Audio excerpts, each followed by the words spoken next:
Jharkhand home guard बहाली की जो प्रक्रिया में बहुत बड़ा एक बदलाव किया गया है। तो क्या क्या बदलाव हुआ है आपका झारखंड होमगार्ड बहाली में, तो मैं आपको सारा कुछ बिल्कुल डिटेल से बताऊंगा और बिल्कुल स्टेप बाय स्टेप बताऊंगा।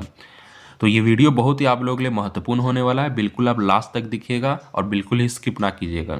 तो अगर आप मेरे चैनल में नए हैं तो जल्दी से आप मेरे चैनल को सब्सक्राइब कर लीजिए और बेल आइकन पर प्रेस कर लीजिए, और मेरा टेलीग्राम चैनल से भी आप लोग जुड़ जाइए, इसका लिंक मैं वीडियो के डिस्क्रिप्शन में डाल दिया। तो जैसा कि आप लोगों को पता है कि झारखंड में आपका होमगार्ड की जो बहाली की जो प्रक्रिया वो चल रही है, और बहुत सारे जो जिला में है इसकी जो वैकेंसी है वो कैंसिल कर दी गई है। जैसे कि आपका जामताड़ा हो गया, फिर आपका दुमका हो गया, आपका सरायकेला हो गया, मतलब कुछ कुछ जो जिला में है, झारखंड के जिला में होमगार्ड की जो प्रक्रिया चल रही थी बहाली की, उसे रद्द कर दिया गया है। तो इसमें एक बहुत बड़ा बदलाव किया गया है, जो कि आपका गृह विभाग ने इसे मंजूरी दे दी गई है। तो चलिए मैं आपको सारा कुछ डिटेल से बताता हूँ कि क्या क्या इसमें बदलाव किया गया है। ये अभी कुछ दिन पहले का अपडेट अभी आया है। तो होमगार्ड की बहाली के लिए होगी 100 अंकों का परीक्षा, 30 अंक लाना होगा अनिवार्य। यानी कि आपका जो 100 मार्क्स का आपका पेपर होगा, 30 नंबर लाना सभी कैंडिडेट को कंपलसरी होगा। अगर आप 30 मार्क्स नहीं लाएंगे, 30 नंबर नहीं लाएंगे, तो आपको मेरिट लिस्ट में नहीं रखा जाएगा। अगर आप 30 नंबर से अगर आप 30 नंबर नहीं लाते तो आपको मेरिट लिस्ट में नहीं आपको रखा जाएगा। तो 30 नंबर तक या फिर 30 नंबर से ज़्यादा आपको लाना है। तो 30 नंबर से आपको कम नहीं लाना है, वरना आपको मेरिट लिस्ट में नहीं रखा जाएगा। तो ये आपका पहला नियम हो गया। मैं आपको सारा कुछ पढ़ के बताता हूँ। देखिए, झारखंड होमगार्ड बहाली नामांकन को लेकर नियमावली 2014 का जो गजट गृह विभाग ने प्रकाशित कर दिया है। इसके तहत होमगार्ड बहाली के लिए परीक्षा बोर्ड द्वारा तकनीकी योग्य अभ्यर्थियों के लिए 100 अंक को परीक्षा ली जाएगी। इसमें कम से कम 30 अंक लाना जरूरी होगा।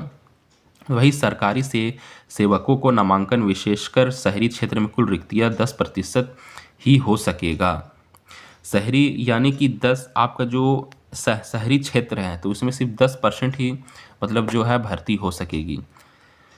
तो शहरी गृह रक्षक में नामांकन के लिए सरकारी सेवक को अपने कार्यालय प्रधान से आपको ये जो 10% वाली जो बात है, ये सिर्फ आपका सरकारी कर्मचारी वालों के लिए है। यहाँ पे लिखा सरकारी सेवकों का नामांकन। तो फिर आगे इसमें ये लिखा हुआ है कि शहरी गृह रक्षक में नामांकन के लिए सरकारी सेवक को अपने कार्यालय प्रधान से अनापत्ति प्रमाण पत्र प्रस्तुत करना होगा। नियम वाले प्रावधान किया गया है कि शहरी गृह रक्षक के रूप में नामांकन के लिए अभ्यर्थी को उस जिला या शहर का सामान्यतः निवासी होना चाहिए अथवा वह किसी कार्यालय में काम कर रहा हो तो सेवानियोजित हो या तकनीकी ज्ञान रखता हो। डॉक्टर, इंजीनियर, प्रोफेसर व अन्य योग्य अभ्यर्थी सरकारी पद अधिकारी, बैंक अधिकारी आदि से पदस्थापन स्थान को सामान्य निवास माना जाएगा। तो ये सब आपका हो गया। तो इसमें क्या क्या चेंजिंग किया गया? सबसे बड़ा जो चेंजिंग किया गया आपका है वो आपका 100 मार्क्स का पेपर होगा और 30 नंबर मिनिमम आपको लाना होगा, तभी आपको मेरिट लिस्ट में रखा जाएगा। तो आपका सबसे पहले यहाँ पर देख लीजिए क्या क्या और भी बहुत सारा चेंजिंग हुआ है। उपायुक्त की अध्यक्षता में गठित जिला चयन समिति द्वारा गृह रक्षकों का नामांकन होगा। इसमें जिला समादेष्टा, एसपी व डीसी होंगे। गृह रक्षकों का नामांकन जिस जिला में होगा उस जिले का उपायुक्त के मुहर व हस्ताक्षर से आदेश निर्गत किए जाएंगे। फिर आपका प्रत्येक जिला में 50 पद महिलाओं के लिए आरक्षित होंगे। मतलब कि आपका महिलाओं के लिए 50 जो सीट है वो फिक्स रहेगा महिलाओं के लिए, ठीक है।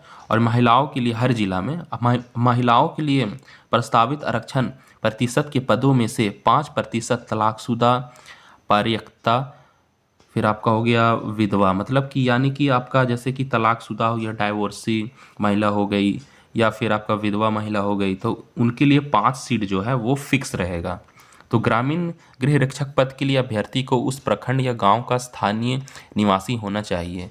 तो अगर आप ग्रामीण क्षेत्र से बिलोंग करते हैं तो आपको वहाँ का आपका निवासी प्रमाण पत्र आपका होना चाहिए। वही शैक्षणिक योग्यता 7वीं पास होना चाहिए, यानी कि आपके पास 7th पास आपका डिग्री होना चाहिए। ग्रामीण व शहरी क्षेत्र के अभ्यर्थी को राज्य सरकार द्वारा अधिकृत या सक्षम प्राधिकार से निर्गत आवासीय प्रमाण पत्र होना चाहिए। यानी कि अगर आप ग्रामीण व शहरी क्षेत्र से बिलोंग करते हैं, अभ्यर्थी हैं, तो राज्य सरकार के लेवल से आपके पास आवासीय प्रमाण पत्र होना चाहिए बना हुआ।